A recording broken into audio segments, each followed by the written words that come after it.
Hi, ഇന്ന് നമുക്കൊരു crochet flower ഉണ്ടാക്കുന്ന വീഡിയോ കണ്ടാലോ? ഞാൻ ഏകദേശം ഒരു വർഷമായി ഈ ക്രോഷ്യ പരിപാടി തുടങ്ങിയിട്ട്. എന്നുവെച്ച് വലിയ സെയിലോ കാര്യങ്ങളോ അങ്ങനെയൊന്നുമല്ല, ഇത് ചെയ്യാൻ പഠിച്ചിട്ട് ഏകദേശം ഒരു വർഷമായി. ആ സമയത്ത് എൻ്റെ ഇൻസ്റ്റയിലും FBയിലും യൂട്യൂബിലൊക്കെ നിറയെ ക്രോഷ്യ വീഡിയോസ് മാത്രമായിരുന്നു വരുന്നത്. അപ്പോൾ ഇത് കണ്ടപ്പോൾ കൊള്ളാലോ എന്ന് തോന്നി. ഞാൻ ഫ്ലിപ്കാർട്ടിൽ നിന്നൊരു കിറ്റ് ഓർഡർ ചെയ്തു. ഹുക്കും യാണും അതിൻ്റെ ഐറ്റംസ് എല്ലാം വരുന്നത്. അങ്ങനെ യൂട്യൂബിലെ വീഡിയോസൊക്കെ കണ്ടാണ് ഇത് ഉണ്ടാക്കാൻ തുടങ്ങിയത്. ആദ്യമൊക്കെ കുറച്ച് ടാസ്ക് ആയിരുന്നെങ്കിലും പിന്നെ ആ ഒരു ഫ്ലോ കിട്ടിക്കഴിഞ്ഞപ്പോഴത്തേക്കും എളുപ്പമായിട്ട് തോന്നി, രസമുണ്ടല്ലോ എന്നും തോന്നി.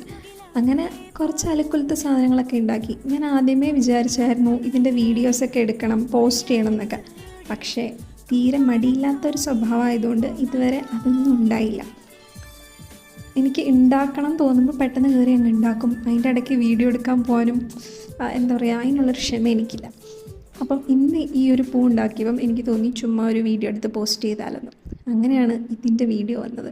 അത് ഇത് കണ്ടിട്ടുണ്ടെങ്കിൽ നിങ്ങൾക്ക് കൃത്യമായിട്ട് എങ്ങനെ ഉണ്ടാക്കുന്നതെന്ന് മനസ്സിലാവില്ല. എൻ്റെ ഒരു സമാധാനത്തിന് ഞാൻ വെറുതെ ഒരു വീഡിയോ